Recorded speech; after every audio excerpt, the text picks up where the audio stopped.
It's now time for the Rebirth Sports full game recap. We go all the way back to January 27th of the year 2024 when the Nashville Predators were in Edmonton to face off against the Oilers for the third and final time this regular season.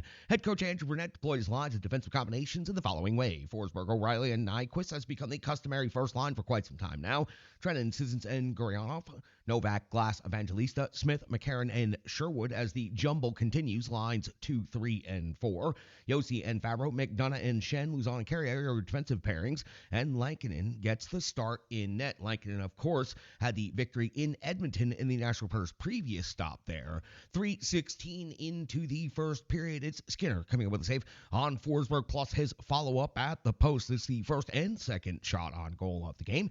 3:32 into the first period. It's Skinner coming up with a save on Gurionov at the 3:58 mark. Lankinen comes up with a save on CC at 4:17 of the first period. It's Lankinen coming up with a shoulder save on McDavid off of the rush. He stood tall and held his ground and able to keep McDavid off of the board at least this time. 5:10 of the first period. It's Lankinen coming up with a save on Perry. Yes, that Perry. 6:38 of the first period. We found our first special teams action of the game as Luzon was off the box. 2 minutes for holding. This penalty took place in the neutral zone, and it's something you simply cannot have happen. Cole Smith would get a shorthanded opportunity off the rush, but he would hit the post, ringing the iron for the first time in this game. Lankinen would come up with a save on Draisaitl, but then Nugent Hopkins would cash in for the Edmonton Oilers with his 12th goal of the season, breaking through and giving the Oilers a 1-0 lead. It was a wrist shot from the slot. Nugent Hopkins worked his way into a perfect spot and just a lethal snipe of an offensive opportunity right here on the power play, and you just cannot take penalties against this Oilers team, but everybody knew that before the puck even dropped in this one. 8:16 of the first period. Skinner coming up with a save on Philip Forsberg off of O'Reilly's good feed. 10:27 of the first. Lankinen comes up with a save on Holloway at the 10:54 mark of the first period. It's Hyman off the box. 2 minutes for interference. He just crashed right through Lankinen, going right through the blue paint. Did not attempt to slow it off, so he gets 2 minutes for goalie interference. Skinner would come up with a save on Luke Evangelista from the slot, but that would be the Nashville Predators' only good scoring opportunity of this first power play of the game, so the Predators unable to respond in the special teams scenario. 13:01 of the first period. Hyman misses the net out of the box. A great opportunity right here for the Oilers, and the Predators have certainly been victimized on that play a number of times this season. 14:19 the first period. Skinner comes up with a save on Yossi. 15:28. It's Lankinen coming up with a save on McLeod, plus the follow-up at 16:25 of the first period. It's Lankinen coming with a save on Nurse. And at the 16:42 mark, we find Forsberg picking up a penalty. 2 minutes for high sticking. Lankinen would come up with a save on McDavid, and the Nashville Predators penalty kill would do a pretty remarkable job right here, keeping the Edmonton Oilers from getting any other shots on goal over the course of this power play. Nothing else after we return to 5-on-5 hockey, so we hit the intermission with the Oilers out shooting the Predators 9-7 and leading 1-0 after 20 minutes on the clean sheet. We go to 1:22 into the second, and we find Connor McDavid hitting the post off of the rush at 3:31 of the second period. We find Philip Forsberg. He just misses sliding the puck inside the post. He had Skinner beaten, but he could not finish the playoff at 4:07 of the second period. It's Skinner coming up with a save on Dante Fabro at the 5:01 mark of the second period. It's Draisaitl off to the box for a minor penalty, and O'Reilly is going to ring iron for the Nashville Predators, hitting the post yet again. Skinner is going to come up with a save on Forsberg, and then Skinner is going to come up with another save on Glass from close range. Predators unable to convert on the power play yet again. At 7:09 of the second period, it's Skinner coming up with a save on Glass's jam attempt, and just before the 10-minute mark of the period, the Nashville Predators are out shooting the Oilers 7-0. We cross over the midway point of the period at 10:25. We find Lankinen coming with a save on McDavid off of the rush. The captain, Roman Yossi's harassment was just enough and deemed to be legal. There was a slash, there was a hack, there was a whack, there was a hook, there was a hold, there was a pull, all of those things, but Roman Yossi was able to avoid picking up a penalty on this one, and McDavid was unable to get off the quality of shot that he would have preferred. But at 11:12 of the second period, it's Luzon who's going to pick up another penalty in this game. He's off the box, 2 minutes for tripping, and the Oilers are going to convert yet again. It is Leon Draisaitl, I believe now number one Pred killer of all time, his 23rd goal of the season, not just against the Predators this season, but it does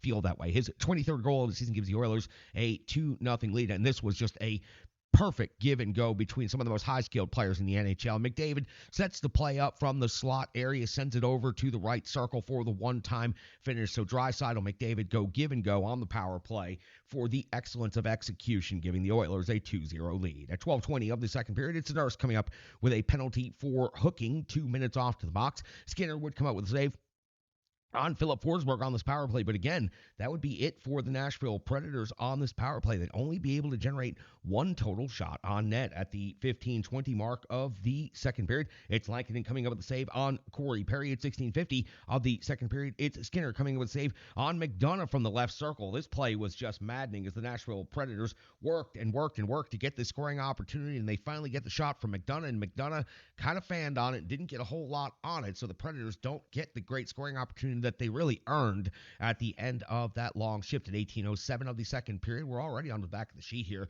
Lankinen comes up with a save on Janmark after just maybe the most horrific turnover you're going to witness by the Nashville Predators. Hopefully not anything worse than that this season, but Lankinen does bail out the team right here on this situation. Lankinen was involved in the turnover himself. At the end of the second period, the Nashville Predators now out shooting the Edmonton Oilers 17-15, but the Preds have fallen down by 2 goals. 28 seconds into the third period, it's Skinner coming up with a save on Philip Forsberg, who was just buzzing all over the rink in this game.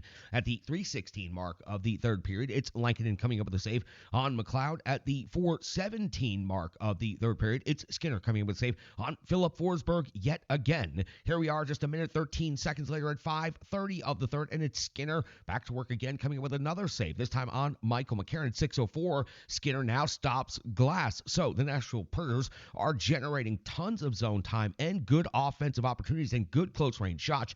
Skinner is just responding in every way. At 7:13 of the third period, it's Skinner coming up with a save on Schenn. And the Predators just dominating. But then at 9:11, McDavid finds himself with the bank shot off the back of Lankinen. He was taking the puck behind the net and decided to just deposit it off the back of Lankinen's leg and directly over the goal line and into the net. That's his 20th goal of the season. McDavid struggled to find his way to get on the score sheet in this one. You know, he hit a post.